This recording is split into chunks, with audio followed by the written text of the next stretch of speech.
lived in Doylestown most of my life. I would say close to 20 years. Yeah, probably about the same. I, went to school there throughout my time. I went away to college, but then came back. Doylestown was home, and my parents still live there, so still connected to the area. It's like your traditional Midwestern small town. You have one traffic light. One Subway, no McDonald's. Recently got a restaurant that's gained some popularity, and some more businesses have been coming to the town, but I mean, that's probably the most we've seen in our time living in Doylestown. Right. Just very small, quaint, like Jenna said, family oriented. Doylestown has its small, like the village limits, and then it has the outer ring of the township, and so I lived within the village, and so growing up, a lot of what I did in town was walk from my house to downtown, which was maybe half a mile. There's an ice cream stand down there, so we would always get ice cream, sometimes go to the park, get pizza, just kind of walk around. Unfortunately, that's pretty much the extent of the fun in Doylestown, at least back then. And then there's some surrounding land outside called the township. In the township is a place called Rogues Hollow, and it's pretty famous in the area. We even have a festival named after it. And what I know is that it was once a coal mine back in like the 1800s. The coal mine has since closed just because it was dangerous, but what is left is just kind of like a rundown wooded area. I guess There's just some like remnants. So yeah. I know nothing about mining or coal, but what I'm assuming these structures are what's left. Yeah, and there's an old mill called Chidester Mill. And as far as like any supernatural things, a lot of people speculate that Rogues Hollow is very haunted because when there was coal mining, there was a lot of people that died from coal mining, and so the story goes that a lot of those people who died while coal mining like to haunt the area. There's also a bridge down there called Crybaby Bridge, and that story goes, if you drive over the bridge at midnight and you put your keys on top of your car, supposedly you can hear a woman and a baby crying.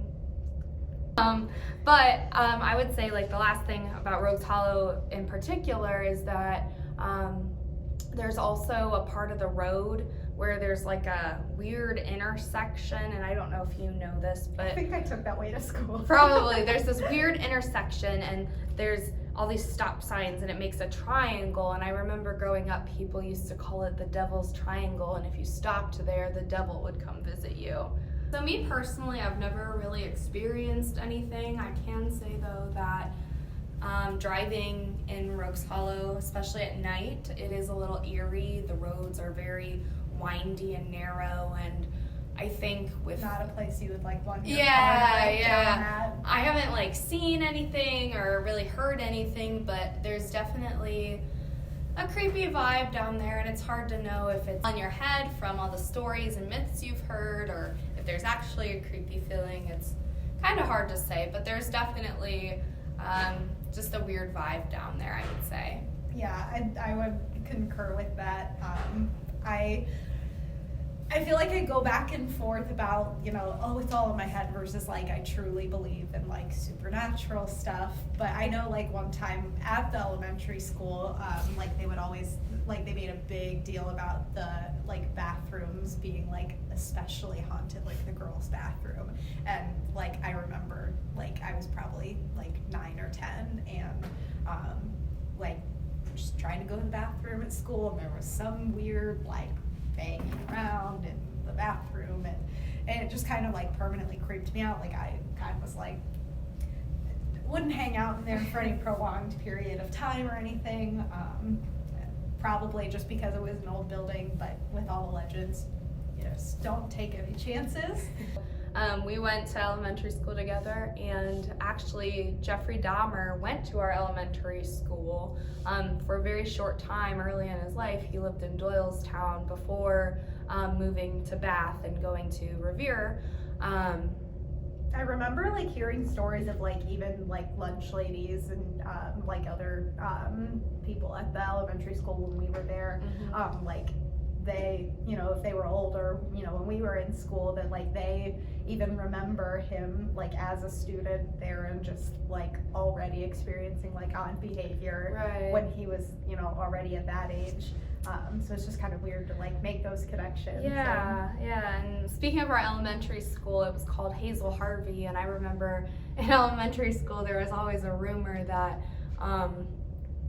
the namesake Hazel of Hazel Harvey would haunt the school at night when all the kids would leave. You know, growing up with all the legends and everything, I guess whether you like believe it or not, it's just something that everybody in Doylestown can kind of like bond over, and just kind of everybody has a common like understanding and knowledge of, and just kind of just something to talk about. And there's a lot of like information about it online too. You can search Rogues Hollow, Doylestown, Ohio, and you'll get a bunch of hits about, you know, people who've experienced some paranormal activity or just general history, which can be really interesting. It's definitely something to check out.